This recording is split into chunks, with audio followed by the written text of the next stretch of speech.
Señoras y señores, muy buenas tardes a todos, que iniciamos una nueva sesión de los que se llaman lunes de actualidad, aunque hoy es miércoles.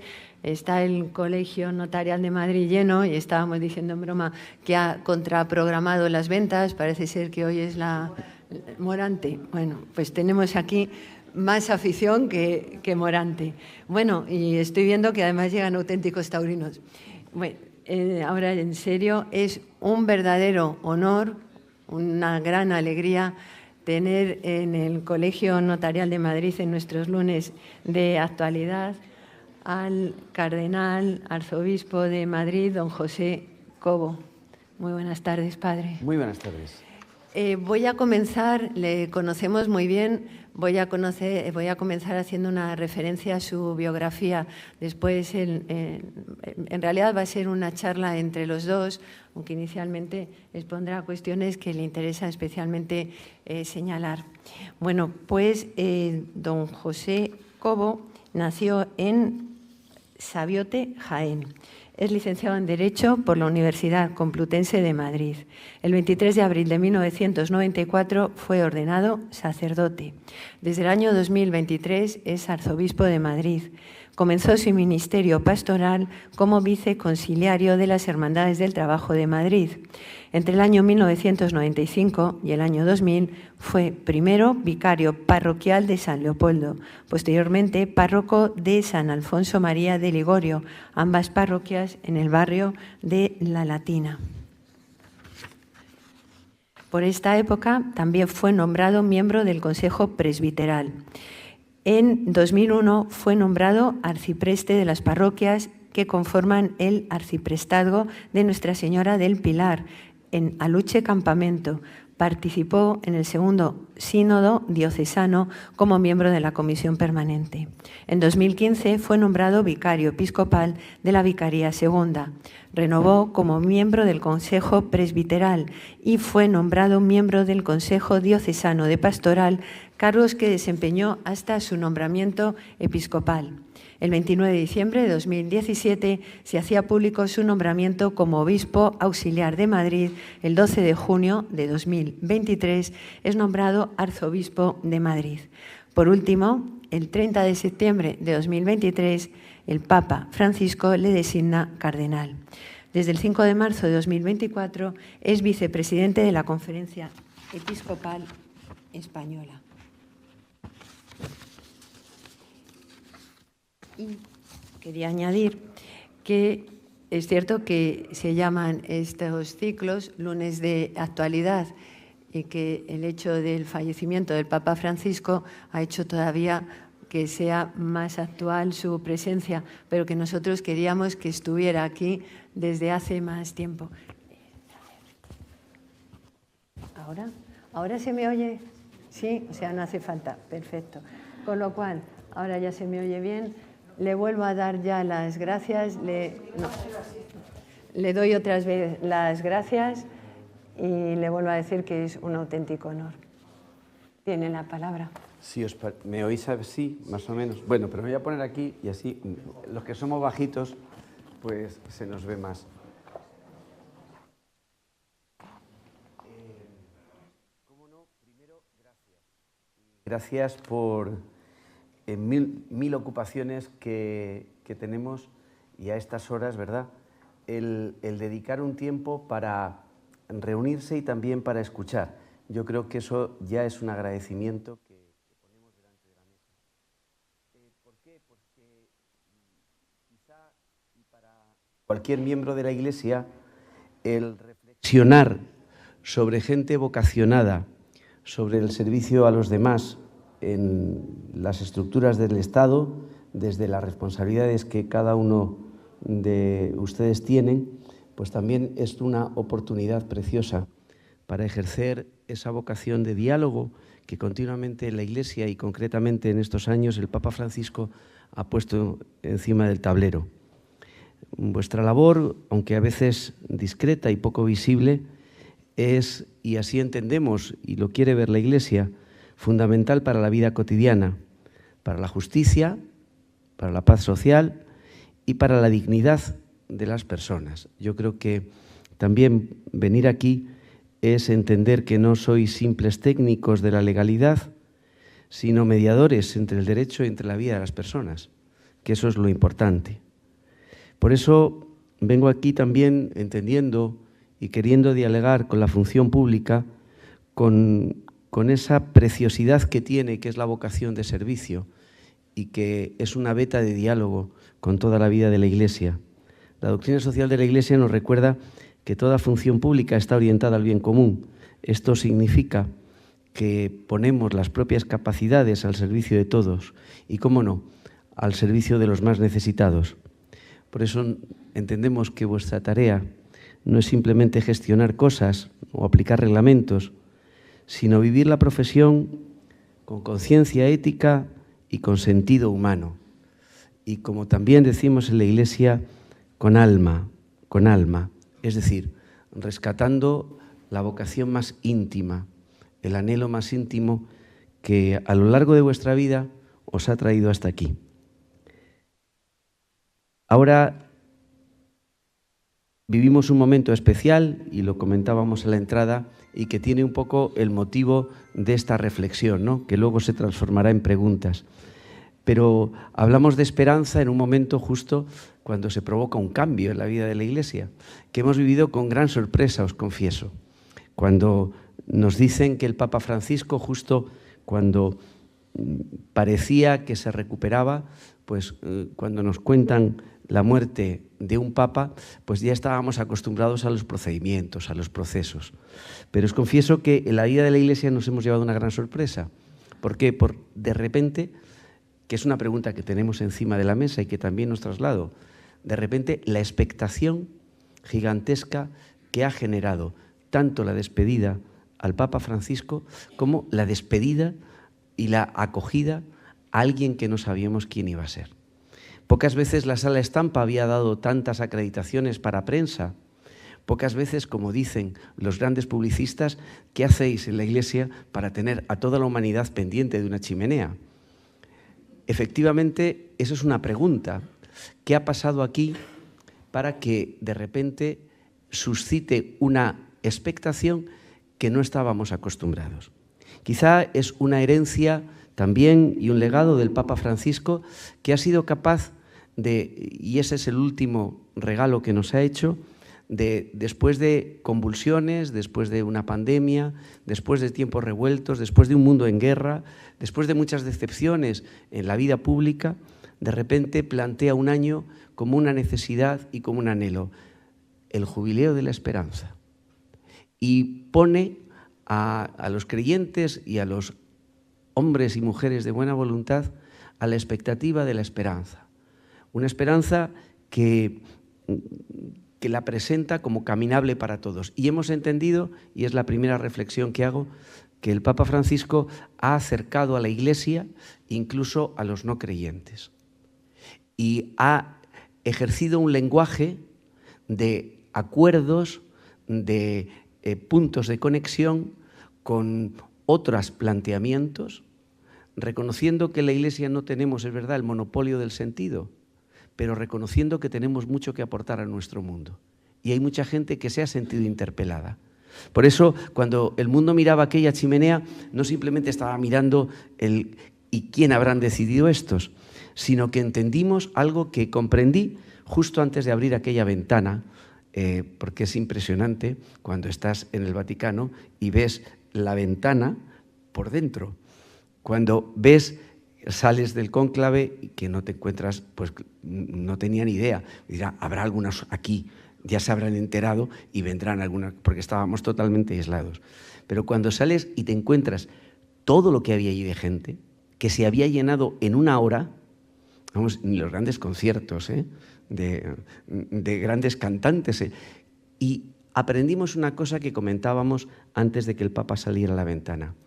Este pueblo de Dios, esta gente ha aprendido a querer al Papa antes de conocerlo.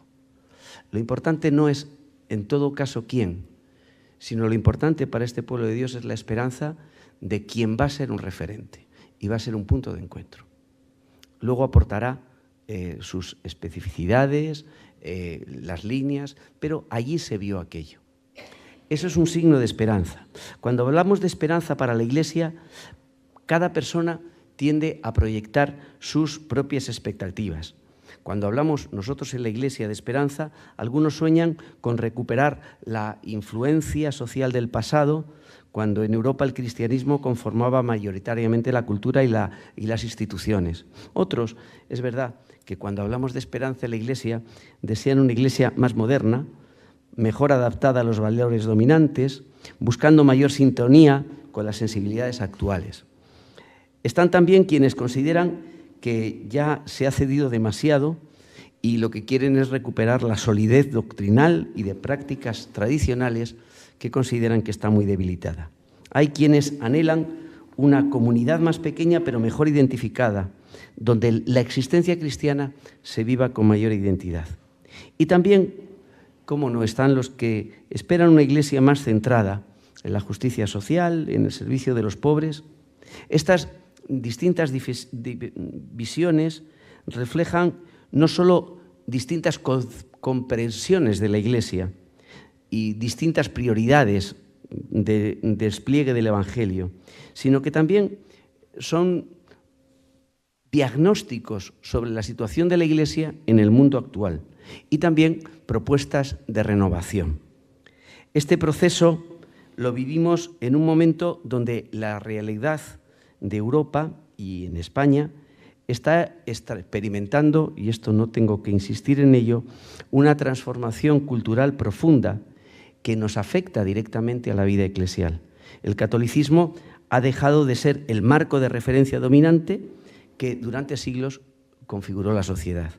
Este proceso de enfriamiento del catolicismo, que no digo del todo de lo religioso, se manifiesta en distintas capas sociales de formas diversas, pero efectivamente ya hemos aprendido a convivir con ello. Estamos también en medio de un tsunami cultural variado que estamos intentando incorporar elementos nuevos, la inteligencia artificial, los nuevos elementos, los nuevos diagnósticos, las redes, y estamos todavía en un momento de shock que no terminamos de encajarlo. Pero es verdad que nosotros en la Iglesia, para afrontar estos tiempos y para afrontar con esperanza el futuro, tenemos unos elementos esenciales, una visión de siglos que queremos presentar en actitud de diálogo, en actitud de saber que no tenemos el monopolio de nada, pero que sí pertenecen a nuestra vida y a nuestra tradición. El valor sagrado de la vida, el papel esencial de la fraternidad y la comunidad, el sentido del sacrificio, el compromiso, la importancia de la fidelidad, de la entrega, de las renuncias. Bueno, en este momento de revolución, estas también son nuestras aportaciones y nuestro deseo y nuestra esperanza, que la Iglesia cambie y se irá adaptando a nuestro tiempo y lo hará quizá no como masas, sino como decía ya, fijaos, Ratzinger en el año 69, que la Iglesia del futuro se establecería en pequeñas comunidades significativas allí donde estuviera. Por eso la esperanza cristiana de esta que hablamos hoy no se fundamenta en análisis sociológicos, no se fundamenta en números, sino en algo muy determinado. Nuestra esperanza no es optimismo. El optimismo es, muchas veces lo confundimos porque pensamos que es ver el vaso medio lleno. No, la esperanza cristiana es muy realista, pero nosotros lo que creemos es que el proyecto de Dios, que eso es lo que puede aportar la Iglesia, una visión trascendente del ser humano, que el proyecto de Dios se va realizando. Y se va realizando a través de las personas, creyentes y no creyentes. Y que el proyecto de Dios se va realizando y tenemos brotes significativos y lugares donde va brotando. El proyecto de Dios no son obras realizadas, sino como había algún cuento de alguien que pensaba grandes deseos y va a una tienda a comprarlos, ¿no? Porque le habían dicho que allí se cumplen los grandes deseos y le entregan una bolsa de semillas. Dice, ¿qué hago con esto? Y dices, aquí tienes tus deseos. Pero Dios lo que hace es te da las semillas, ¿no? Para que siembres, ya tienes la semilla. Ahora se cumplirá el deseo. Nuestra esperanza cristiana va por ahí. Dios nos da las semillas y nosotros las vamos plantando. Y es verdad que hay ahora mismo una realidad eclesial, ahora seguro que la comentamos, hay una realidad eclesial que no sale en los medios, pero una realidad eclesial emergente y esperanzadora. No solo porque pilotemos nada, sino también porque podemos ser, disculpadme la comparación, notarios de una realidad que está emergiendo, y es la realidad de Dios.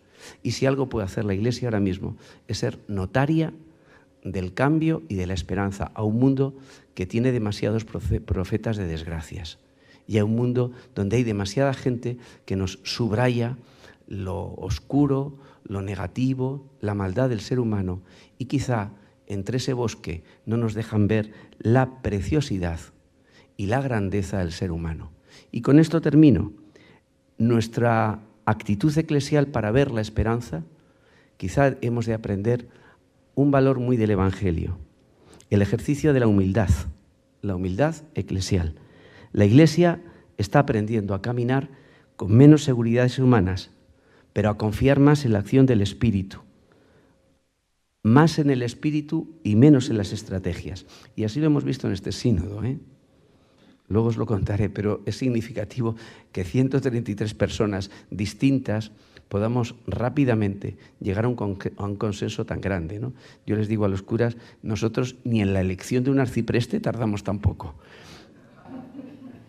Esta humildad no es debilidad, sino fortaleza, pues permite, caminando con humildad, que brille con más claridad el poder de Dios en medio de la fragilidad humana, porque ese es el lugar de la Iglesia, y el día que lo perdamos, hemos perdido nuestra forma de ser Iglesia. Como decía el Papa Francisco, una Iglesia que reconoce sus heridas está más cerca del Evangelio que aquella que se esconde tras una imagen idealizada. Pues esta es nuestra esperanza y estas son nuestras armas, ¿no? Pues seguro que ahora, como tenéis muchas preguntas, pues porque yo más que aquí extenderme más, pues preguntad lo que realmente os importa, y si algo puedo dar luz, pues bien, y si no, nos llevamos las preguntas a casa, porque de eso se trata, no de llevarnos respuestas, sino las preguntas abiertas para que vosotros también, y con vuestros amigos y con vuestra gente, las sigáis reflexionando.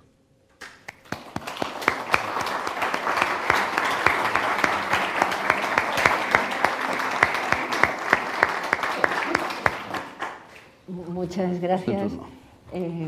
Yo ahora, como estoy aquí, luego ya sabemos que podemos preguntar todos los demás, pero bueno, voy a tener el placer, el lujo de preguntarles, si me permiten todos ustedes, empiezo preguntando para que continúen ustedes, porque después de escucharle creo que a todos nos han surgido muchas dudas o muchos comentarios. Primero quería agradecerle el conocimiento de la función notarial, de la vocación de servicio público, que eso es lo que guía al notario y los demás aspectos que ha señalado. Y me quedo ahora al principio con las últimas palabras. En esta situación que lamentablemente en este mundo que vivimos si nos lleva el pesimismo, dentro de ese bosque yo me planteo ahora, estamos ante un mundo sin fe, y no me estoy refiriendo a la fe católica, y lo decía antes. He estado leyendo un libro de Weiler, que además es judío, es el premio Ratzinger 2022, que se plantea si existe todavía una Europa cristiana, y nos dice que no es que ahora podamos decir que hay un ataque a la religión o una ignorancia, sino que sobre todo hay un gran olvido, y donde se plantea dónde nos puede llevar esa amnesia. Y yo le quería preguntar, ¿podemos decir que estamos ante un mundo sin fe? Yo creo que no. Nos lamentamos mucho, ciertamente, ¿no? Pero sobre todo ya en cierta edad nos lamentamos mucho porque lo que tenemos es un mundo que no es como el que era. Entonces, cuando el mundo cambia, intentamos maximizar los diagnósticos. Un mundo sin fe. No, yo creo que es un mundo que busca herramientas y respuestas de otra manera. Ayer tuvimos un encuentro con profesores universitarios en la Complutense, y manifestaban los profesores una cosa, que las generaciones que vienen no vienen para nada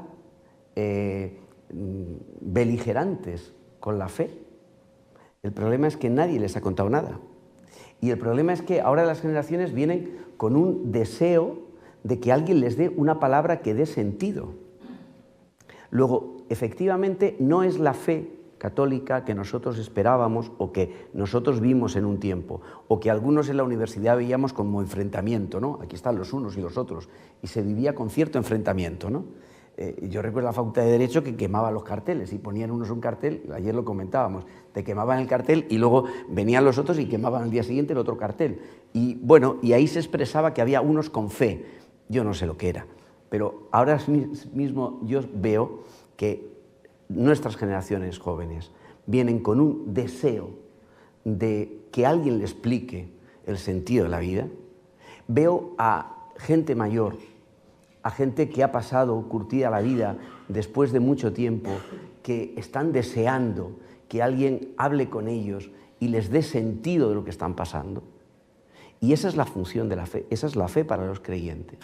El entrar en diálogo para las personas, para explicar el sentido, cómo nos situamos delante de la vida. Y como os decía, con esta función que tiene la Iglesia, de aportar no solo una visión material, una visión de nuestro mundo, sino el aportar la experiencia de trascendencia, que eso es lo que hacemos todas las religiones, ¿no?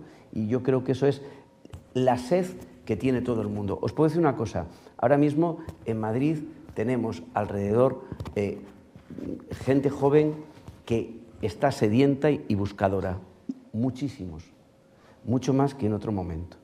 En Madrid tenemos un montón de gente que se está acercando a las iglesias, pero para preguntar.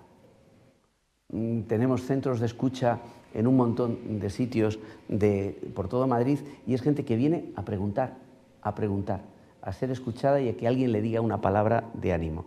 Yo creo que estamos en un momento precioso. Como siempre, el ser humano nos desborda, no nuestros parámetros o nuestras expectativas, y el alma del ser humano es tan grande que siempre tiene deseo de fe.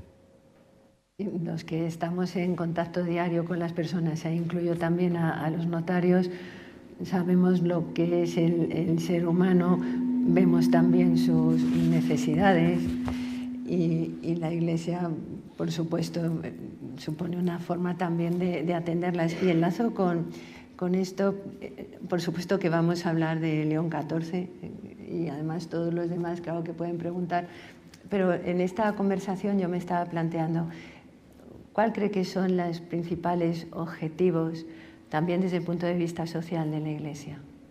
Ahora mismo yo creo que puedo hablar concretamente. La verdad es que tenemos en Madrid, es una de las diócesis, las grandes diócesis europeas, y con grandes retos, ¿no? Yo creo que ahora mismo, de cara a la sociedad, de cara a nuestro mundo, la Iglesia tiene el primer reto, es el aportar esperanza y aportar la visión positiva del ser humano. Lo podemos decir de muchas maneras, pero es aportar la visión positiva y esperanzadora del ser humano. Yo creo que es un mundo donde efectivamente la dignidad humana a veces está un tanto sesgada, especialmente la de los más vulnerables y los más pobres, y yo creo que es un momento donde la Iglesia, por ADN, tiene esa misión fundamental. La Iglesia tiene la misión fundamental también, ahora mismo en nuestro mundo, de el aportar sentido y esperanza. Sentido y esperanza, allí donde estemos. Y la Iglesia tiene ahora mismo, concretamente en Madrid, el posibilitar diálogos. Hemos experimentado un mundo efectivamente violento, no son las grandes guerras son la punta de un iceberg de una sociedad violenta. Uno va por el metro y todo el mundo a la mínima te grita. Tenemos un montón de gente maltratada, un montón de víctimas en todos los campos. Yo creo que la Iglesia, si algo también puede aportar ahora, es ser portadora de herramientas, de lugares, de espacios de diálogo, ¿no? Prioritariamente. Es como hacer que la gente se entienda, ¿no? y posibilitar que la gente se entienda. Si ya lo hizo en otro momento y lo ha hecho en otros momentos, o la Iglesia prestó sus parroquias al principio para que la gente que viniera se encontraran, que los vecinos pudieran encontrarse unos y otros, yo creo que ahora tenemos que ponerlas en nuestras mesas, nuestros espacios, para que la gente hable y se entienda, ¿no? Y quizás son los retos grandes. Luego podemos bajarlos, porque luego tenemos el problema serio de la migración, y dar una voz a la migración, el problema de todo tipo de víctimas, no solo las de abusos sexuales, ¿no? Que siempre también hemos hecho un esfuerzo por detectarlas y por estar con ellos, sino también todo tipo de víctimas, ¿no? En un montón de campos y ámbitos que también están padeciendo, incluso las mujeres, ¿no? Tenemos también grandes retos, así que podemos ir desglosando luego, pero en Madrid yo creo que ahora mismo, y en la diócesis de Madrid, y hay otro reto que estamos muy preocupados ahora mismo en cuanto a la presencia de la sociedad, que es la atención y la escucha a la soledad de los jóvenes. Ayer lo veíamos, el índice de suicidios más grande de Europa está en nuestros jóvenes, los españoles, pero se ha disparado casi al doble, ¿no? Y eso una sociedad así tiene que reflexionar. O sea, ¿qué está pasando que nuestros jóvenes se matan, ¿no? Eso también, la Iglesia quiere estar, estamos también trabajando en ese tema transversalmente y con otras instituciones. Claro. Es que muchas veces sí que se habla y por ejemplo, desde el notariado estamos iniciando distintas iniciativas o instituciones respecto de personas mayores. Hablamos de soledad no deseada de las personas mayores, que muchas veces no es soledad física, incluso quienes están institucionalizados se sienten solos, pero yo siempre lo digo, no es solo de nuestros mayores, es que nuestros jóvenes también sienten soledad y por desgracia, y es un dato además que está bastante oculto, el número de suicidios de personas jóvenes que nos tiene que llevar a reflexionar qué es lo que está sucediendo.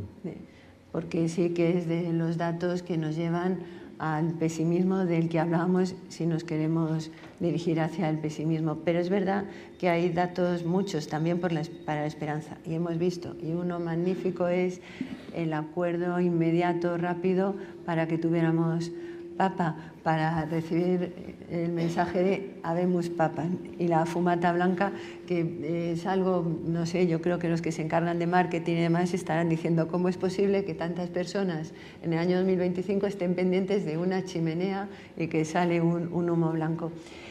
Ya se ha empezado a hablar muchísimo de León XIV, pero yo quería hacer una pregunta más personal. ¿Quién es para usted el Papa León XIV? Bueno, pues todavía me cuesta León XIV porque es Roberto, y ahora cuando le dice, esta mañana hablaba de Roberto, digo, perdón, León XIV. Bueno, pues yo creo, la suerte que he tenido es que ha sido, bueno, pues sabéis que como los cardenales, dicho así, sencillamente funcionaban por ministerios, ¿no? Entonces, cada ministerio pues tiene un prefecto, que era León XIV, Roberto, que es el que nos encargábamos. Yo estoy en varios dicasterios, pero este es el más intenso, que es el de nombramiento de obispos, como dicen, la fábrica de obispos para todo el mundo. Entonces, hemos estado 2 años intensos, porque nos veíamos bastantes veces, cada 15 días prácticamente, y bueno, pues es un hombre que he aprendido, y aprendemos de él, que es un hombre muy organizado, con un conocimiento de la Iglesia universal impresionante, no solo por el momento en que hemos estado viendo todas las diócesis del mundo, ¿no?, sino también porque él, en su antigua responsabilidad como general de los agustinos, él ha visitado pues prácticamente todos los lugares que hay agustinos, y es que hay muchos. Entonces, es un hombre también preparado y con una, es verdad, una sensibilidad. Puede parecer tímido, que no lo es, pero es más bien callado, pero acertado. Es de estos que cuando abren la boca toma nota, ¿no?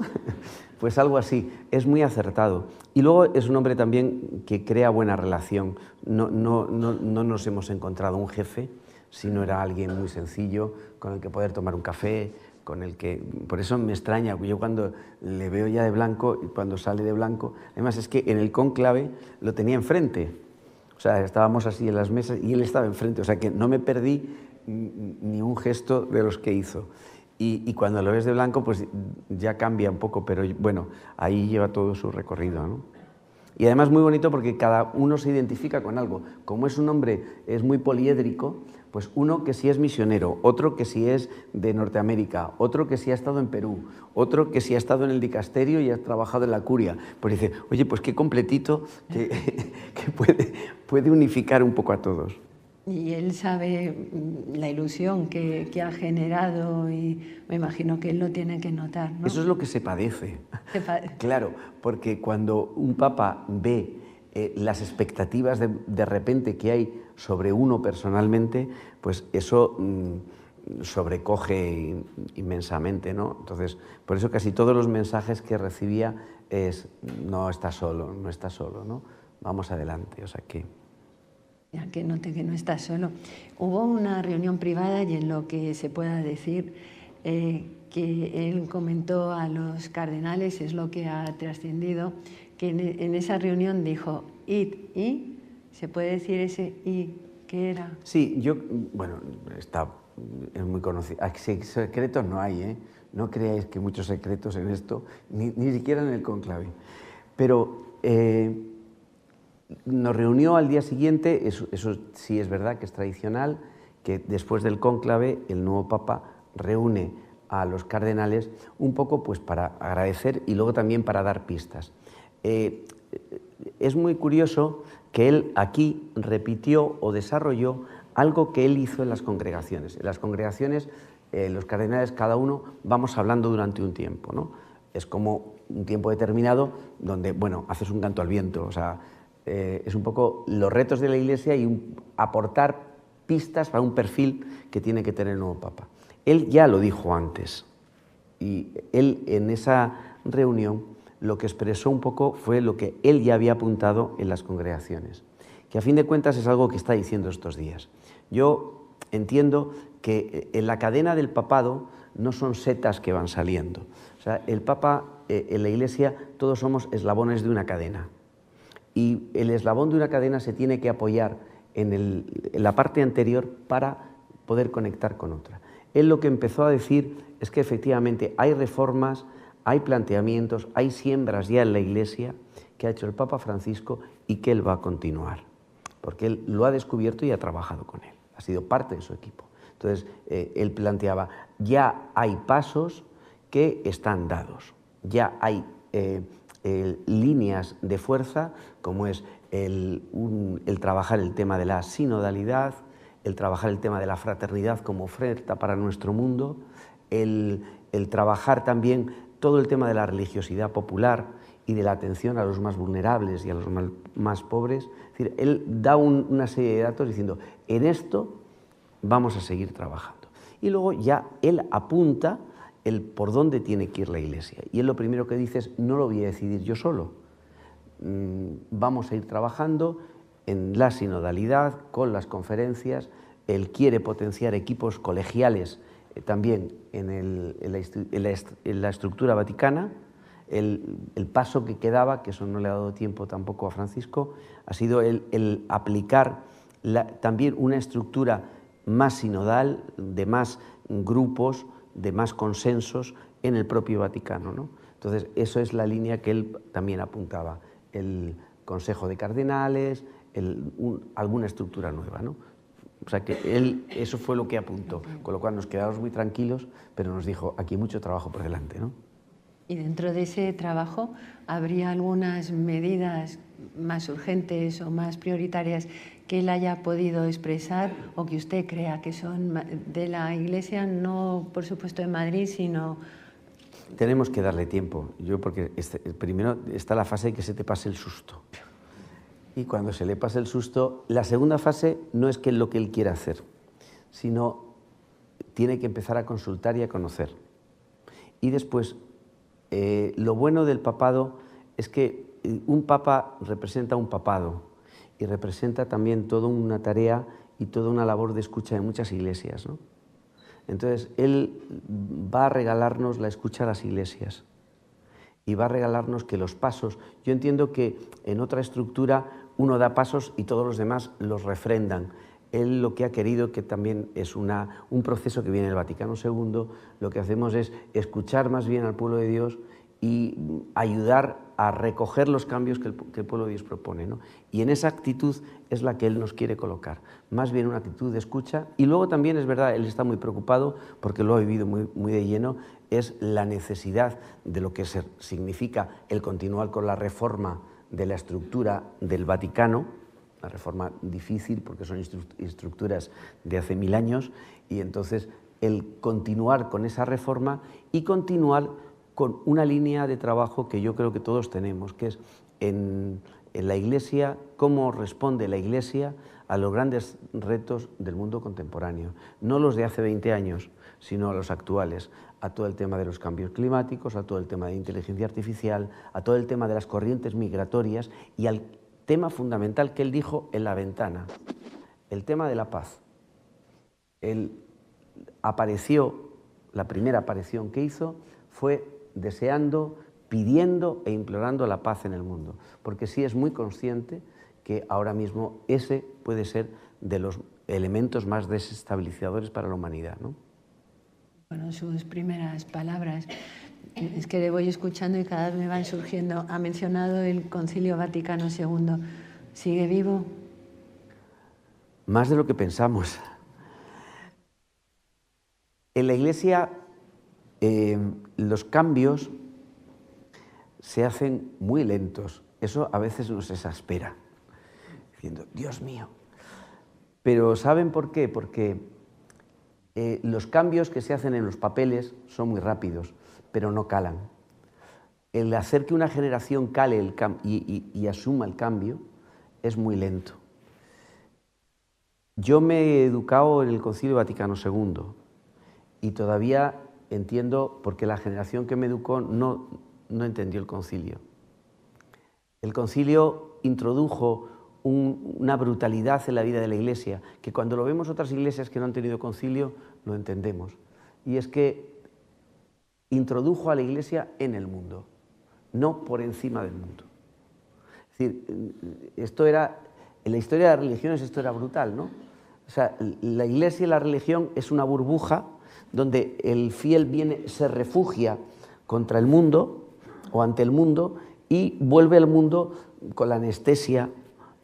No, el concilio, leyendo el Evangelio, dijo, no, la Iglesia está como levadura en medio del mundo, con las alegrías y con las tristezas, y con las dificultades y los procesos del mundo, que son que generacionalmente los cambios son muy lentos. Y ese concilio es el que ahora estamos recogiendo primeros frutos. Cuando hablamos de la sinodalidad de la Iglesia, cuando estamos hablando de replantear el papel de la mujer dentro de la vida de la Iglesia, ahora,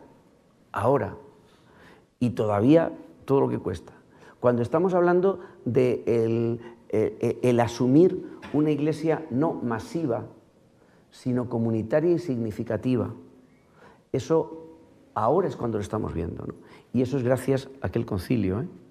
Gracias a aquella generación que pensó y gracias a mucha gente que no conocemos, como en nuestros procesos constitucionales, como en la vida pública española, que han dado la vida por eso y que han hecho creíble aquello que soñaron en un momento, ¿no?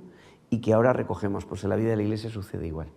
Pero todavía queda un camino por recorrer y que con el Papa León XIV me parece que se va a ir recorriendo por lo que hemos, en mi caso lo que he ido leyendo, en su caso más por contacto directo y recordando también las primeras palabras sobre la paz, pidiendo paz. También una pregunta a usted como jurista, también licenciado en Derecho. ¿Cómo se vive en la Iglesia? ¿Cómo vive usted los conflictos? Imposible no tenerlos en cuenta. Israel, Palestina, Rusia, Ucrania. ¿Cómo lo vive la Iglesia? ¿Cómo lo vive usted también como jurista? Yo creo que ahora mismo Cuando el Papa Francisco hablaba de una tercera guerra mundial encubierta, y todo el mundo se llevó las manos a la cabeza diciendo, imposible. Si vamos viendo la situación mundial, las guerras conocidas y las poco publicitadas, si vamos viendo las estrategias geopolíticas de nuestro mundo, si vamos viendo todo el manejo de las energías renovables y todos los intereses que hay ahí, uno se llega a preocupar, porque la guerra parece que está siendo un criterio de resolución de esos conflictos. Yo creo que ahora mismo no podemos vivir anestesiados o vivir simplemente viendo el mundo por la ventanita de algún digital que nos informe, ¿no? Yo creo que estamos necesitados de amplios espacios de reflexión en la sociedad y yo creo que en todos los ámbitos, ¿no? Y me preocupa no solo por las estrategias jurídicas, ¿no?, sino lo que me preocupa es por la humanidad, porque estamos hablando de seres humanos. ¿Qué culpa tienen los de Gaza con la estrategia sociopolítica? ¿Qué culpa? ¿Qué culpa tienen los que en Nigeria están muriendo por las guerrillas que hay, ¿no? ¿Qué culpa tienen los que en el Congo están padeciendo que las materias primas se las llevan y que están pagando a guerrilleros para aniquilar a familias enteras? ¿Qué culpa tiene? Yo creo que ahí la Iglesia, y por eso decía el Papa, y yo creo que nosotros también, los creyentes, ¿no?, tenemos una llamada a desanestesiarnos y a establecer criterios de reflexión y decir lo que hay, ¿no?, sobre todo a las nuevas generaciones, a los más jóvenes. Es decir, este es el mundo en el que vivimos y tenemos todavía algo que decir. Yo creo que la ciudadanía no se puede, y eso es lo que queremos también en la Iglesia, no podemos decir simplemente usted vote un partido y luego espere 4 años, ¿no? Yo creo que ahora mismo tendremos que activar, como en otro tiempo ha hecho la Iglesia, ¿no?, a la ciudadanía para acoger y tener una visión mucho más humana de nuestro mundo, que ya no es regional, ¿no?, que ya cualquier problema, o sea, para llevar el móvil necesitamos que haya guerra en el Congo, ¿no? Quiero decir, que estamos mucho más globalizados de lo que parece, también en las guerras. Es que además creo que es muy importante, como está diciendo, el que no estemos, que a veces se acusa de eso a nuestra sociedad, que está anestesiada, pero lo primero es que hay que tener información, y es que estaba pensando ahora, hace poco hemos presentado en Notariado Español en la ONU un libro sobre la justicia transicional, que además tuvimos el honor que nos escribió una carta Su Santidad el Papa Francisco. Y yo había mencionado unas guerras que son quizá las más mediáticas, pero no son solo esas. Por desgracia hay muchísimas guerras en el mundo actualmente vivas y muchas personas, muchos seres humanos muriendo o pasando hambruna. Entonces me parece que lo primero es el no callarnos, y claro que la Iglesia tiene mucho que hacer, que no estemos anestesiados o ignorantes de todo lo que está sucediendo. Aparte de luego si se pueden tomar medidas, pero por lo menos que se sepa bien, porque cuando presentábamos ese libro muchas personas se quedan sorprendidos y decíamos, es que hay muchísimas guerras, hasta 80, y no sé si eran 89 guerras en nuestro mundo actualmente. Y en el mundo actualmente tenemos la inmigración, y lo ha mencionado varias veces, y sé que también es una preocupación suya y de la Iglesia. Pero ahí cómo se puede enfocar, qué solución, sé que es muy difícil, ¿eh? Y hemos tenido aquí lunes de actualidad donde se ha tratado de buscar soluciones. Pero la Iglesia, ¿qué opinión tiene? Ahora mismo yo creo, bueno, hoy me alegro mucho porque en la Iglesia hemos apoyado la iniciativa popular legislativa de regularizar la situación de los que cuidan a nuestros ancianos, de los que llevan mucho tiempo trabajando a nuestro alrededor y que no podían tener ningún tipo de papel, ¿no? Y que, bueno, pues parece que ya se ha abierto una pequeña puerta, nos ha costado mucho porque hemos paseado por todos los departamentos, por todos los partidos políticos y parece que, bueno, pues ese pequeño paso se va dando. Yo creo que la tarea que tenemos, primero con la inmigración, es el enseñar a nuestra sociedad que la migración es la que ha constituido las sociedades. Y como decimos los cristianos, es un signo de nuestros tiempos. Dicho de otra forma, es una forma de hacer la sociedad ahora mismo. No se concibe. Yo he estado en foros del Mediterráneo que me decían, mirad, vosotros en Europa necesitáis en estos años 7 millones de puestos de trabajo. Abajo, en el sur del Mediterráneo, hay 22 millones de jóvenes. ¿Vosotros creéis que un Mediterráneo va a ser una barrera para que no pasen a buscar trabajo? Vamos, eso lo decían los del sur Mediterráneo. Es verdad que nosotros vivimos en un mundo que quiere globalizarse y que la llamada que tenemos es que ya que asumimos la globalidad, asumamos la responsabilidad de un mundo globalizado y que cada uno tiene que asumir la responsabilidad de vivir en un mundo globalizado. Nosotros asumimos también unas ventajas y tenemos que asumir humanamente lo que supone vivir como vivimos. Asumámoslo. Entonces, lo primero es asumir la migración como un fenómeno que está constituyendo en nuestras sociedades. Y no hablo solo de las europeas. Lo segundo, admitir y aprender a convivir en la diversidad que siempre ha constituido a nuestras sociedades. Es que tenemos mala memoria, pero nuestras sociedades siempre han crecido con la diversidad. No digo con la homogeneidad, sino con la diversidad. Os lo digo, por ejemplo, a nuestra Iglesia. Nuestra Iglesia de Madrid ha crecido gracias a las migraciones. Nuestros barrios, nuestras comunidades se han llenado, están viviendo la fe y están generando una vitalidad de fe y de vida social impresionante. Nos han traído un refresco y una forma de ver la vida que habíamos olvidado. Y esa ha sido un jarro de agua fresca para la Iglesia de Madrid. Entonces, yo creo que aprender a ver y a convivir con esa realidad y no estigmatizarla simplemente o contemplarlo a la defensiva, sino asumirla como un signo de nuestros tiempos. Es verdad que hay que regularizar, es verdad que tenemos que evitar que la dignidad humana a través de mafias y a través de otros intereses quede denida. Es cierto, pero también es cierto que nuestro mundo tiene que acoger la fórmula que él mismo se ha dado para crecer, porque si no, ¿a dónde llegaríamos, no? Entonces yo creo que la Iglesia, y eso en estos años creo que es evidente nuestra voz, de plantear a la sociedad la riqueza y plantear a la sociedad también la responsabilidad, ¿no? Y por ahí yo creo que seguiremos yendo.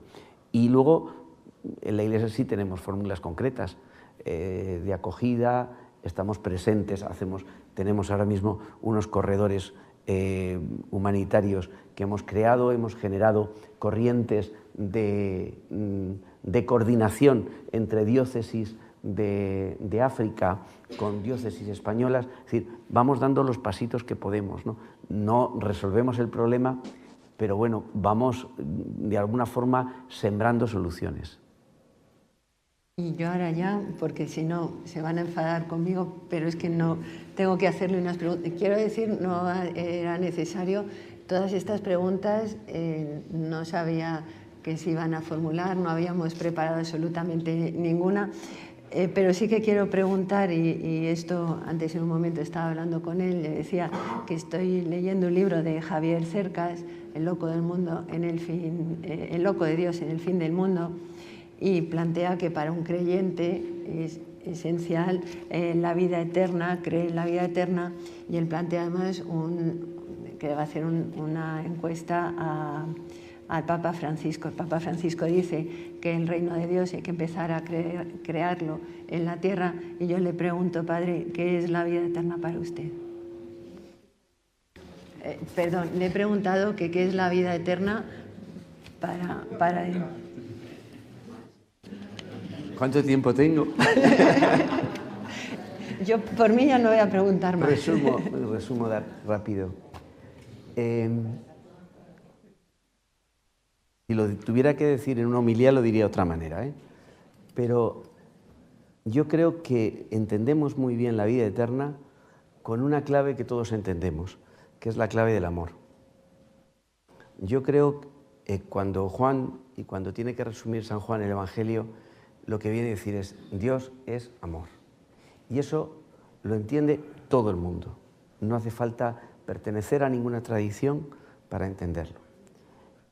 En la experiencia de amor, todos sabemos que el amor en sí mismo, cuando se cierra en el corazón de uno, es muy pequeñito, ¿verdad? Pero cuando convergemos en el amor por sí mismo despliega una realidad que es misteriosa, más grande que nosotros. Mucho más grande. Yo cuando estoy en algún funeral, ya que hablamos de vida eterna, de gente que, no, bueno, pues que le cuesta creer, o que yo lo que les digo es verdad que nuestro corazón es pequeño y que a veces tenemos el riesgo de que los que queremos se nos olvidan, ¿no? Pues el amor nos va diciendo, y ese amor yo le llamo Dios, nos va diciendo que toda la capacidad de amor que hay en las personas no termina nunca. Hay un misterio mucho más grande que nosotros, que intuimos y a veces es que lo notamos, no le damos palabras y vemos personas concretas y testigos concretos que lo viven, ¿no? Y que es capaz de dar esperanza a una vida. Para mí la vida eterna es esta. O sea, no es... Luego hay un corte. Yo vivo pensando que la reunión de hoy, que el encuentro esta mañana, que tiene un encuentro, vamos a presumir, con 90 curas jóvenes que tenemos en Madrid, pues que el funeral del otro día no es un corte y ya está, sino que todo eso, todo lo que vivimos, lo que compartimos y lo que amamos, termina en el corazón de Dios y tiene sentido. Y no sé explicarlo mejor, porque pertenece al misterio, ¿no? Pero sé que eso sucede. Y para saberlo, tengo mucha gente alrededor, testigos, hermanos, amigos, que así lo viven y así lo han vivido, ¿no? Y así es lo que celebro yo en la Eucaristía, y es lo que celebramos y lloramos unas veces y reímos otros, ¿no? Pero es lo que da sentido a la vida. Y es lo más precioso, te puedo decir, porque sin eso, pues ya podemos ser muy sabios y hacer muchas cosas, pero si nos quitan eso, ¿para qué vale esto, no? Entonces, yo creo que la vida eterna es la presencia de Dios, que se llama amor, que está presente en la gente que lo sabe, y hay otros que todavía no le han puesto el nombre, pero que es la que mueve el mundo. Y por eso, por muy mal que digan las cosas, o por muchas cosas, porque la gente, ya os he dicho antes, que hay mucha gente que dice que esto está muy mal, que esto es terrible, que nos vamos a ir todos, pues yo puedo decir que no. Estoy convencido que no. Claro que no sale en la tele, pero que en Madrid tenemos un montón de parroquias, en cada barrio hay una parroquia y hay un montón de historias que dices, esto es eterno, esto no puede terminar, o sea, esto de hecho es eterno, ¿no? Pues esa es la vida eterna para mí. De verdad, muchas gracias. Y ahora ya sí que pasamos las preguntas a los demás asistentes, tanto los que están aquí como en la otra sala, que el único habría que, porque está en la otra sala. ¿Alguna pregunta? Si no, yo sigo, ¿eh? Si tiene más, ¿eh? Claro. Sí. Ven, Nacho, había por detrás, había uno, Ignacio, y otro primero ahí. Ah, pues entonces aquí, perfecto. Ignacio. No, ha sido primero que Ignacio es un compañero. Gracias, Eminencia. Muchas gracias. Bueno, la Iglesia ha cambiado, evidentemente, esto lo demuestra su sola presencia aquí. El hecho de que el cardenal Cobo esté con nosotros y permitiendo que le hagamos preguntas denota una empatía y un cambio de estilo formidable. Creo que uno de los grandes éxitos del Papa Francisco fue hacerse presente en el mundo independientemente del mensaje evangélico, sino socialmente. Creo que eso fue arrollador. Seguramente por mandato del Concilio Vaticano II. Yo lo viví en los años 70 cuando era un adolescente y ha tardado mucho en hacerse presente, 50 años. Entonces, a mí me parece que efectivamente lo que decía su eminencia de que era lento, lo he podido constatar. En aquellos tiempos, in ile tempore, yo estaba en las comunidades cristianas de base. Y las comunidades cristianas de base no éramos bien vistas por ninguna jerarquía. Creo que hoy han cambiado esas cosas. Veo que los movimientos seglares organizados dentro de la Iglesia, que todos conocemos, funcionan muy bien. Pero lo que es la comunidad cristiana de base, lo que es el cristiano que vive el hecho religioso, vive la vida cristiana y la vida del pueblo de Dios, tiene muchas cosas que decir y hay que escucharle. Lo he oído, me lo ha dicho usted y vamos, me congratulo enormemente. Me parece que es maravilloso, es un buen camino. ¿Pero es verdad? Pues queremos que sea verdad, pero efectivamente para eso supone, como cualquier cambio de época, supone un cambio de paso y supone también una formación. Es decir, supone a nuestro pueblo, a nuestra gente. Este año, por ejemplo, en mi primer año en Madrid, la línea, o sea, el cantus firmus o la línea fundamental ha sido: tenemos que trabajar la vocación de los laicos.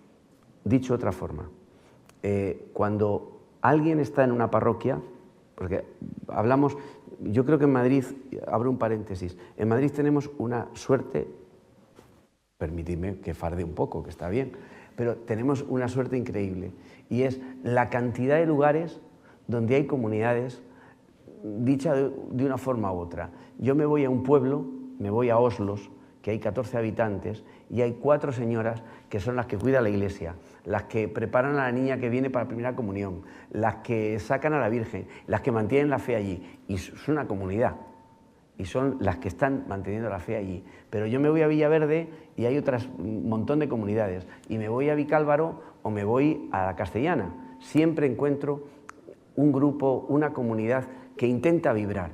¿Qué pasa? Que tenemos que implementarles o ayudar a que entiendan que si están ahí, que es lo que nosotros pensamos, es por la vocación, porque Dios les ha llamado. Igual que el cura está, porque Dios le ha llamado, ellos también.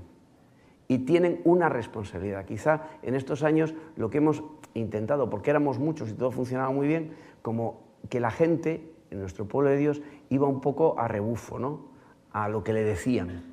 Y yo creo que ahora mismo lo que se está implementando es que el pueblo de Dios sea sinodalmente partícipe de su futuro e intervenga en el futuro, ¿no? Seremos menos, y efectivamente somos menos, pero yo creo que seremos, como entenderemos que cada uno estamos aquí porque Dios nos ha llamado y porque tenemos una responsabilidad que hacer en la Iglesia. Esa es la línea que vamos trabajando ahora mismo, ¿no? Claro, que eso supone que cada persona haga su proceso. De decir, yo cuando voy a una parroquia y me dicen, yo estoy aquí para colaborar. Digo, ¿cómo que para colaborar? ¿No te ha puesto Dios aquí? Ah, sí. Pues ya está, responde. Quiero decir, no para ser secundón, ¿no? Bueno, pues es un proceso que estamos en la diócesis haciendo, y muchas más diócesis también, claro. Pero apostamos también por el hecho de esas comunidades. Os he dicho hace un momento que en el 69 ya Joseph Ratzinger decía que la Iglesia del futuro se va a gestionar por pequeñas comunidades, que fue el sueño también de aquellos años que se intentó y se quebró, ¿no? Yo quería hacerle una pregunta. Cuéntenos su experiencia de oración, algunos consejos para los cristianos, cómo vive la oración día a día. Pues yo es muy sencillo, porque yo creo que todo este proceso, es decir, lo que os puedo contar, lo que hemos estado viviendo, lo que hablamos, no tiene sentido si no viene de una fuente de espiritualidad, ¿no? Es decir, yo cuando decía, ¿cómo es posible que 133 obispos se pongan de acuerdo tan rápido? Digo, porque rezamos, porque no vamos como simplemente a ver quién tiene la razón, sino porque nos hemos puesto de acuerdo, porque lo que queríamos era qué es lo que está pidiendo Dios no lo que yo quiero. Y votamos, votamos pensando más bien lo que necesita la Iglesia antes que mi propio interés. Y eso agilizó mucho las cosas. Dicho esto, cierro el paréntesis, yo creo que hay muchas escuelas, pero yo creo que la oración para mí principalmente es el dejar que la vida de cada día sea traspasada por Dios. Yo creo que no es una oración intelectual, sino muy real. ¿Qué llamadas, qué voces, qué sentimientos va dando Dios, que lo tenemos más cerca de lo que queremos, a través de lo que tenemos? A veces es como una llamada, otras veces es un grito, otras veces es un llanto, pero el ir intentando descifrar, ahondar el paso de Dios a través de la vida, ¿no? Y eso, presentarlo, preguntarlo otras veces, y otras veces quedarte simplemente con el asombro, ¿no? Pero es el paso necesario. Yo creo que, por lo menos para mí, la oración es tremendamente inmersiva en la vida de cada día, ¿no? Tremendamente inmersiva en la realidad. Porque mi planteamiento y la fe, el amor que decíamos antes, lo que sí parte es de pensar que nuestro Dios está trabajando en nuestro mundo, ¿no? Hay una cosa de los cristianos que a veces le digo, no seáis chulos, ¿no? Cuando dice, tenemos que llevar a Dios a no sé quién, digo, espera, no seas tan chulo. Digo, Dios está antes que nosotros. Yo creo, y ya que me lo has preguntado y sigo por ahí, que una tarea que tiene la Iglesia ahora mismo y que tenemos los cristianos para nuestros vecinos es enseñarles que esto es más sencillo de lo que parece, que la oración, la espiritualidad, no es ponerse así con los ojos en blanco, que la espiritualidad es desvelar, porque a veces Dios ha querido, para no asustarnos, estar velado, desvelar la presencia de Dios a nuestro alrededor. Y eso se hace también con silencio y con asombro. Y el proceso de oración es tener momentos, espacios, como sea, de calidad, para intentar desvelar y reconocer cuál es el paso de Dios. Como digo, a veces es de llanto, otras de grito, otros de oscuridad, pero cuál es el paso de Dios. Y eso es lo que nuestros vecinos y vecinas de los creyentes están pidiendo. Ahora mismo nuestra gente no está pidiendo convencerme de que Dios existe, el Big Bang, no sé qué, eso no. Cuando tú les muestras dónde ves a Dios, la gente lo ve de otra manera. Y dice, pues yo también veía ahí algo especial, ¿no? Pues le dices, pues ese es Dios, ese es nuestro Dios, ¿no? Es lo mismo que les costó al principio, me imagino, que cuando estaban María y José veía a un chaval que tenían que cambiar los pañales y decir, ese es Dios, ¿no? Les costaría un poquito, pero se hicieron cargo ya.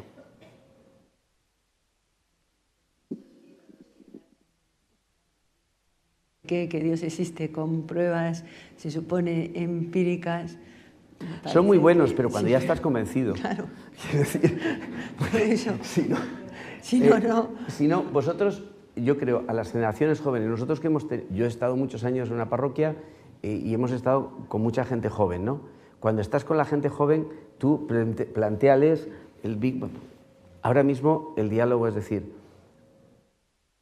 sé que hay preguntas fundamentales que tienes y tengo la respuesta. Y vamos a buscarla juntos. ¿Verdad que aquí, en esta experiencia, has notado algo? Venga, sigue buscando. Y es acompañarlos en ese proceso. Y yo creo que lo que pasa es que es más lento. Antes decíamos, Dios está, y todo el mundo se apuntaba, ¿no? Ahora hay que hacer el proceso de descubrimiento. Bueno, pues ahora que he hablado de cuando estaba en la parroquia, en cambio en su vida, en el día a día, ha tenido que ser trascendental también, ahora no. Sí, pero... ¿Algo de menos? Sí, la parroquia. Contacto, ¿verdad? Yo he hecho mucho en falta.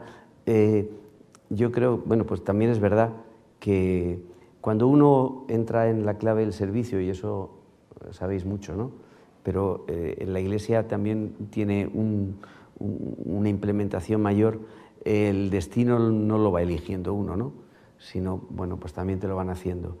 Y efectivamente ahora es otra responsabilidad. Cuando uno está en una parroquia, está implicado en un barrio, pues, y ahora, lo que noto yo ahora es que esa herramienta de contacto, de no olvidar nombres, personas, situaciones, de estar atento a las consecuencias que tienen las decisiones, ¿no? Que son consecuencias personales. Eso, llevado a la oración, continuamente se hace presente, ¿no? Hombre, la vida de ahora tiene muchas carpetas, como digo. La vida de un cardenal ahora mismo es apasionante, porque, por un lado, se te abre la mirada mundial. Yo, gracias a Dios, bueno, y al Papa, y que me metió en estos líos, estoy en el dicasterio de obispos, sigo en el dicasterio de obispos, con lo cual estamos viendo los nombramientos de obispos de todo el mundo, con lo cual hay una visión.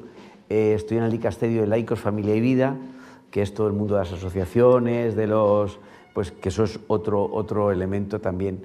Estoy también en el sínodo, en una comisión del sínodo, de cómo se va a implementar el sínodo, especialmente en los seminarios de todo el mundo. Entonces, esa carpeta me da una visión. Bueno, y también estoy en lo de las iglesias orientales, que como soy obispo de iglesias orientales, también, con lo cual, ya si uno se va a lo católico, ya te vas a lo otro también.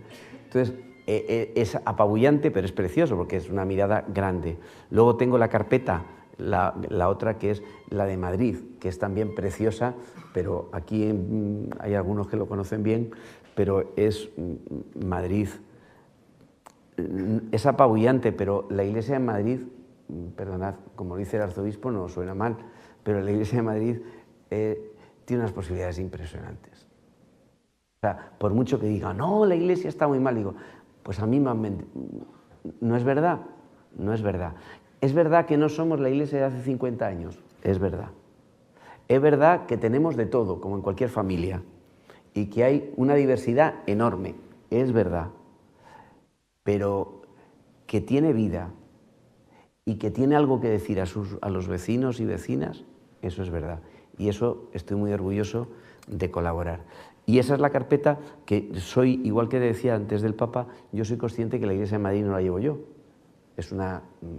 sino primero la lleva el Espíritu, que eso ya funciona.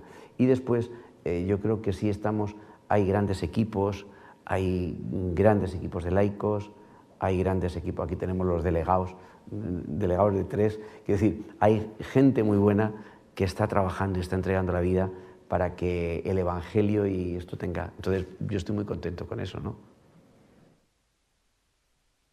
Yo creo que no hay más preguntas. Ah, sí, sí. Ven. Yo quería preguntarle, muchas gracias además, ¿cómo atraer a los jóvenes? Es decir, yo soy madre de 4 jóvenes, unos practican, otros menos, el testimonio es el mismo, la fe se vive igual.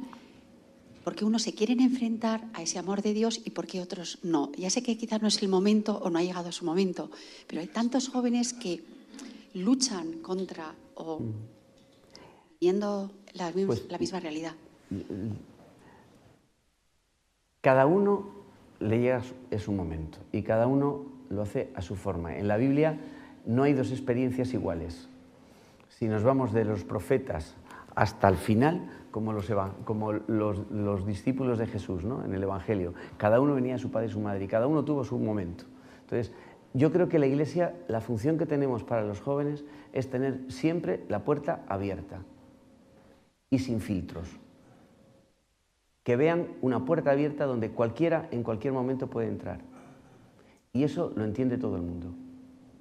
Que encuentren siempre algo que no dan o que cuesta encontrar, que son gente que se preocupe por ti. Eso es lo que necesitan ahora muchos jóvenes y lo que puede ofrecer la Iglesia. Pero no simplemente para que vengan y ya está, sino para que alguien y una comunidad les acompañe a encontrar el sentido de la vida. Porque es la edad de encontrar el sentido de la vida. Unos maduran antes, otros después, otros pum pum. Pues pero que encuentren la Iglesia. ¿Qué podemos hacer? Tener las puertas abiertas, siempre. Que no vean, o sea, que cuando quieran entrar, siempre haya una luz encendida.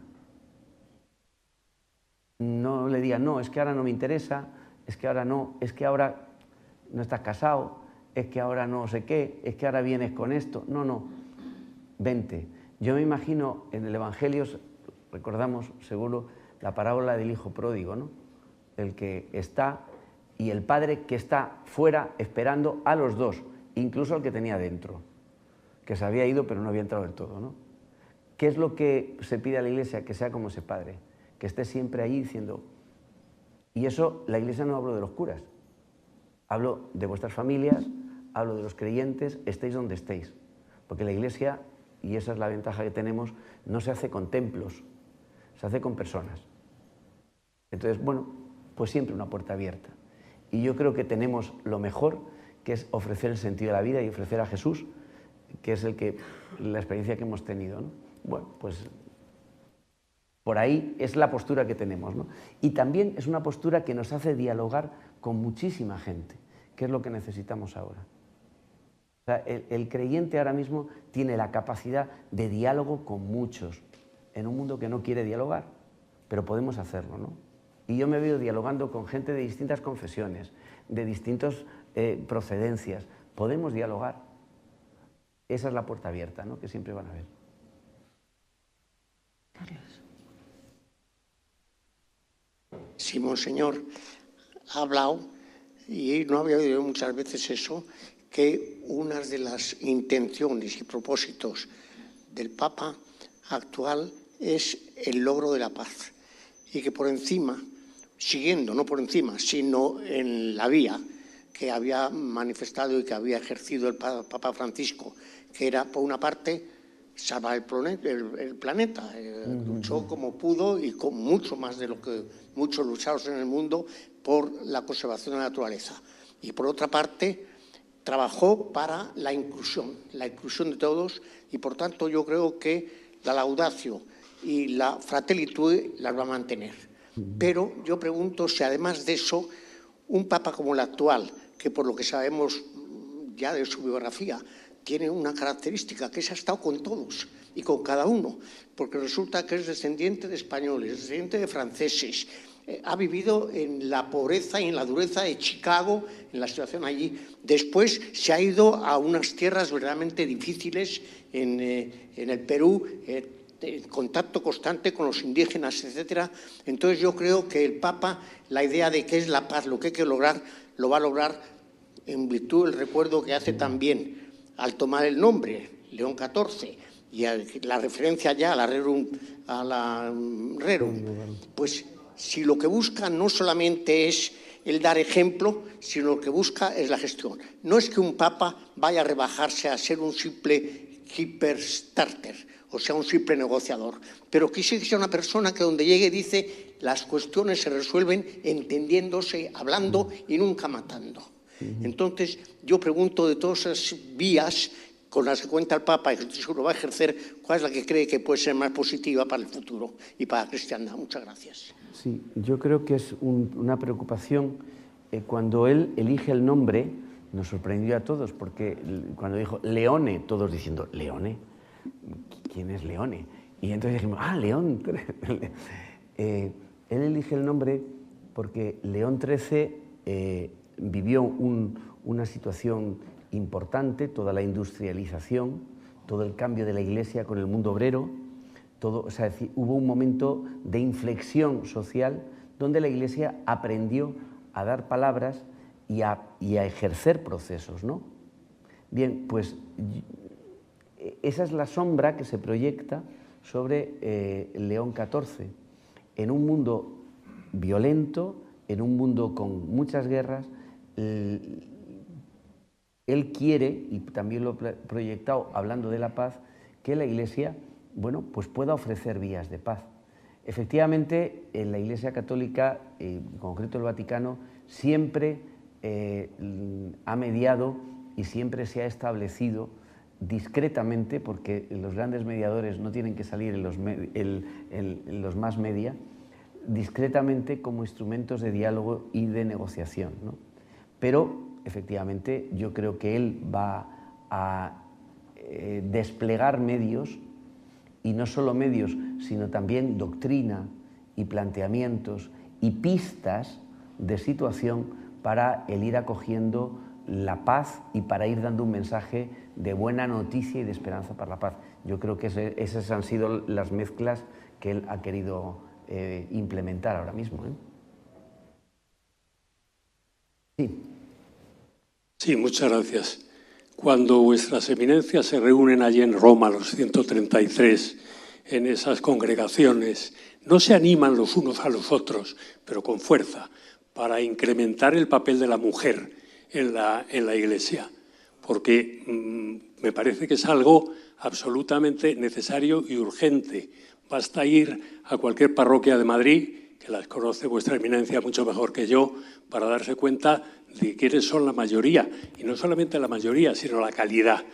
Y no digamos, si uno pasea por el mundo, he tenido la suerte de vivir en muchos sitios complicados, en Bolivia, en Camerún, en la Guinea, en Paraguay. En esos sitios los sacerdotes hacen una gran labor, pero nada que ver con la que hacen las monjitas.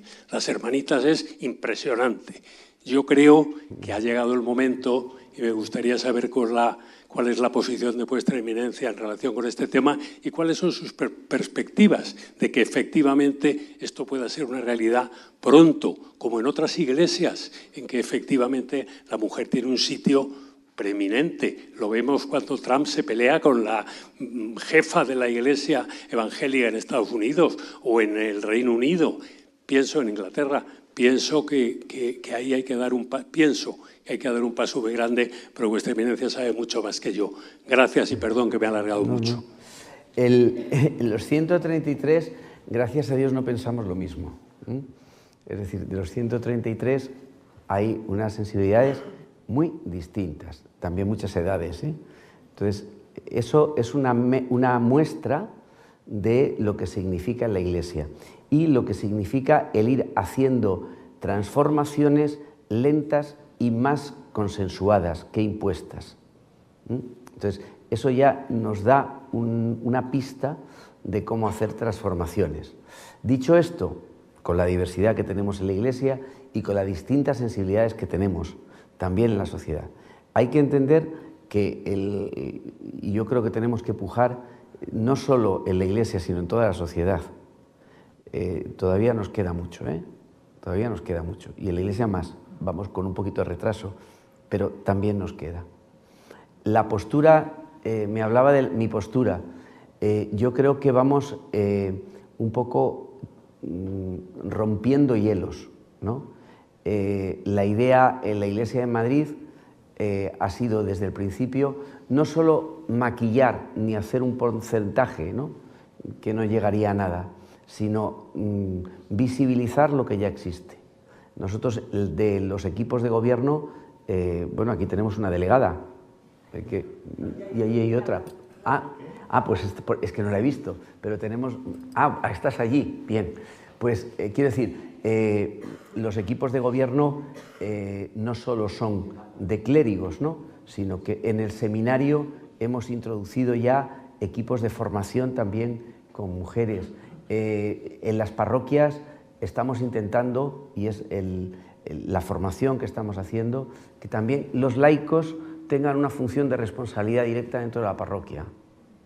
O sea, y hablamos de los laicos. Yo creo que tenemos que, desde luego, pisar el acelerador, sí, pero con respeto a las distintas sensibilidades. Porque tenemos que darnos cuenta que en la Iglesia hay muchas visiones y no queremos, en la Iglesia siempre hay un trauma, lo que no queremos es que por una iniciativa creemos un cisma. Y ese es un dolor que tenemos y es una dificultad. Pero te puedo decir que la Iglesia de Madrid, ahora mismo, y es la voluntad, el visibilizar a la mujer. Tenemos una de las primeras cosas que hicimos fue, hay un pequeño observatorio, un primer grupo de las mujeres dentro de la Iglesia, que lo hemos creado, y que son las que, creado con muchas sensibilidades, que son las que nos van asesorando y nos van diciendo, por aquí hay una dificultad, en este grupo hay una dificultad porque no se está dando la suficiente voz a la sensibilidad y a la mujer. Bueno, pues nos van ayudando como haciendo un escáner de toda la vida de la Iglesia y nos están intentando ayudar pues cómo implementarlo, ¿no? Por lo menos vamos adelante, ¿no? Y queremos, permíteme, pisar un poquito más el acelerador en este tiempo, ¿no? Pero en el contexto de que sea el laicado, no solo la mujer, sino que sea el laicado el que asuma la responsabilidad de la vida de la Iglesia. Y como la mayoría son mujeres, pues ahí está.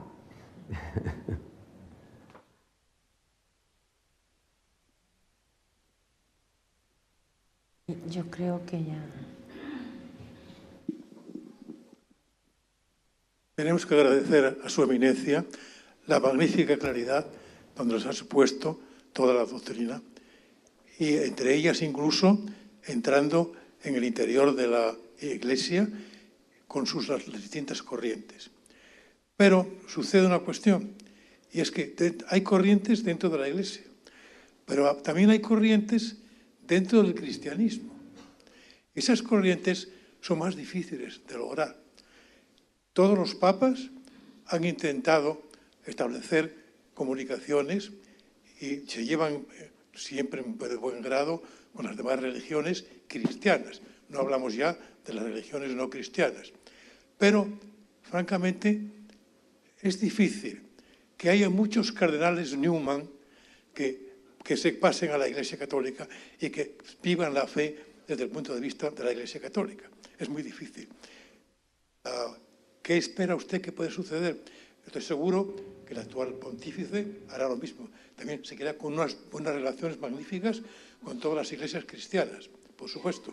¿Pero usted cree que se podrá avanzar algún día a algo más en el campo de una conjunción de los dogmas? ¿Usted cree que eso será posible? Es que la unión de las iglesias no significa que todos tengamos que pensar lo mismo. Es que a veces la unidad podemos confundirla con la homogeneidad. La unión de las iglesias, la unión y el acercamiento de las distintas corrientes o confesiones dentro del cristianismo no pasa porque todos tengamos que aceptar lo mismo. Como decía San Agustín, en lo central, unanimidad. En lo que no es central, libertad. Yo creo que tenemos que ir aprendiendo qué es lo central y qué es lo no central. Para eso, la unidad de las iglesias tiene que pasar, y eso efectivamente el cardenal Ratzinger desde el concilio fue un gran entusiasta del ecumenismo. La unidad pasa primero por la reconciliación. Primero, es decir, reconciliar a los distintos, sabiendo que el otro, o sea, que no tengo la única verdad, sino que la verdad se busca y se reconcilia, que la verdad para todos es Jesucristo, pero hay que buscarla. Lo segundo, después de la reconciliación, lo que sí es que en la diversidad no es una maldición, sino la diversidad es que Dios la ha querido, nos ha hecho diversos, por algo será. Luego la diversidad no es la maldición que tenemos que convivir con ella, sino la diversidad es el campo de cultivo donde Dios nos ha puesto para que lleguemos a la fraternidad. Esa es la artesanía. La artesanía de las religiones es aprender a vivir la fraternidad desde la reconciliación y desde la diversidad. Tenemos un horizonte común, que es el que ahora nos debe movilizar en nuestras iglesias.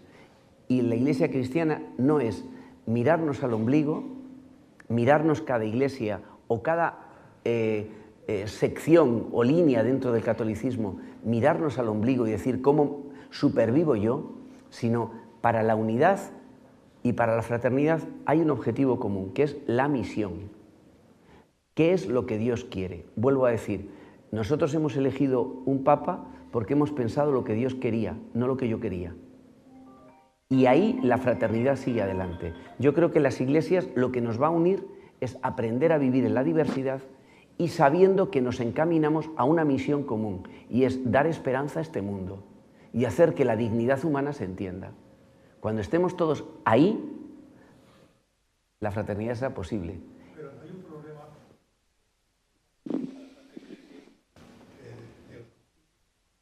¿Sí? Los santos padres a lo largo de la historia son unos dogmas que son inmutables. Sí. Por consiguiente, es difícil lograr una unión muy importante, que las demás iglesias tienen que aceptar esos dogmas, como hizo el cardenal Newman. Pero el cardenal Newman no desdijo los otros.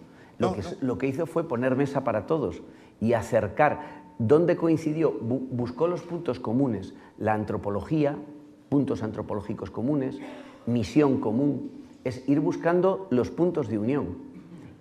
Vuelvo a decir, la unidad no es que todos creamos exactamente lo mismo. Hay unos planteamientos para ser cristianos que sí, que son inmutables, pero son muy pocos. Y es la experiencia de Jesucristo, poco más. Y es la experiencia del amor y la experiencia de Dios viviendo en el corazón humano. Muchas gracias. Así que yo creo que podemos. Hay experiencias muy bonitas, ¿eh? Hay experiencias muy bonitas. De gente que es capaz desde la diversidad ponerse delante de la misión y trabajar. Nosotros estamos trabajando con gente de otras confesiones cristianas y perfectamente. Él va, los domingos tiene un culto, el otro va a misa, igual que yo tengo a los orientales, que el domingo por la tarde se van a una Eucaristía que la celebran de otra manera.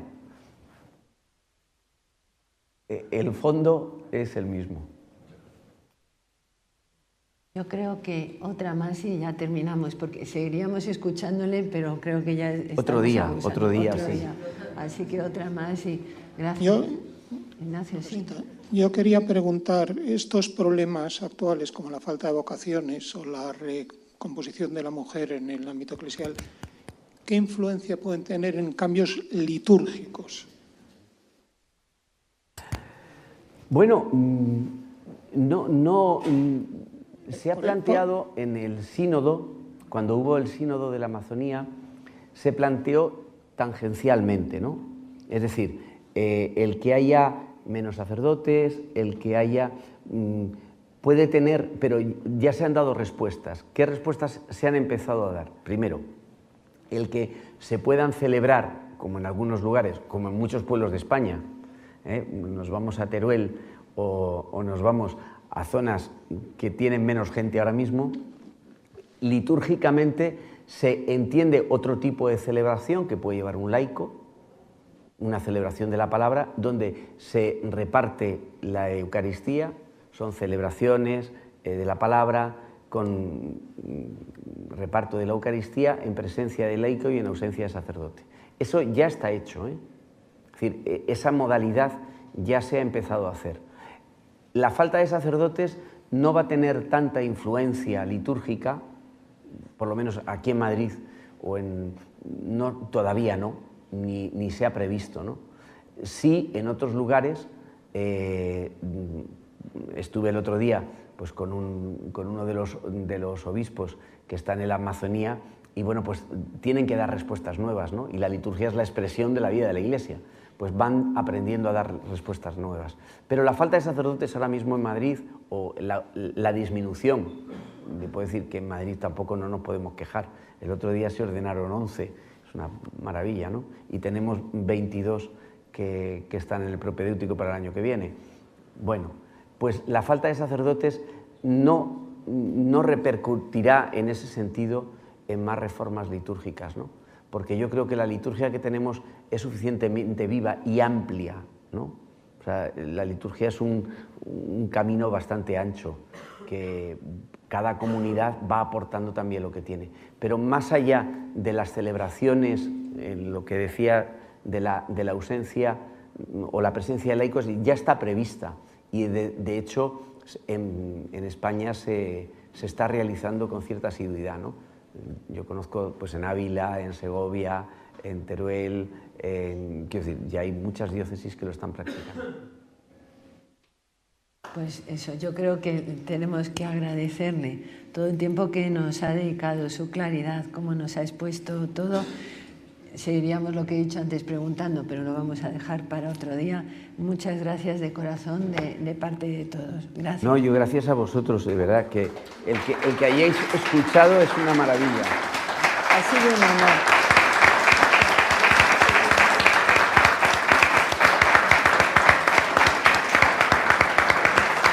¿Puedo hacer una petición? Sí, un momentito. Una pequeña petición, ¿no? Yo he empezado dando las gracias y yo creo que todos los que estáis aquí, el cuerpo y la función que vosotros hacéis, de verdad, porque nos llegan ecos, ¿no?, de muchas, vale mucho, porque decías antes que todo está hecho, trabajamos con personas, ¿no? Y eso, yo os agradezco, también desde la Iglesia, el trabajo con alma que hacéis. O sea, el alma que echáis en vuestro trabajo, ¿no? Que no sois solo gestores, sino el alma que estáis echando, ¿no? Y las ganas de entrar en contacto y de ponerlo mejor. También como obispo recibir el agradecimiento, ¿no? Y que yo creo que la sociedad a veces no es muy agradecida, que vamos a hacerle. Pero bueno, recibir un poco el agradecimiento de todas esas horas, preocupaciones, ese deseo de humanizar el trabajo que se nota que se hace, que se pone en ello, ¿no? Y que, bueno, que esto también para la Iglesia es un signo, como tú decías, de oración, ¿no? Es decir, nosotros vemos que Dios también pasa por vuestro trabajo y por lo que humanizáis las cosas, ¿no? Pues gracias por todo lo que hacéis. Muchas gracias, muchas gracias.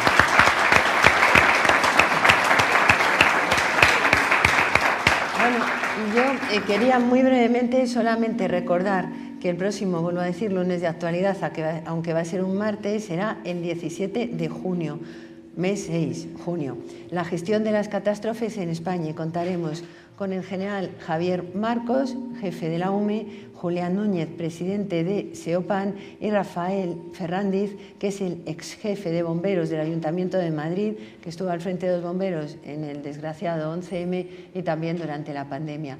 Muchas gracias otra vez a todos ustedes. Vuelvo a decir, y ya con las últimas palabras todavía, como presidenta del Consejo en representación de todos los notarios, tengo que agradecerle más esas palabras, y es verdad que intentamos humanizar en todo lo que es posible la sociedad que no está deshumanizada, y también nosotros recibimos mucho de trato con las personas. Muchas gracias nuevamente y hasta el próximo lunes de actualidad a usted también. Otro.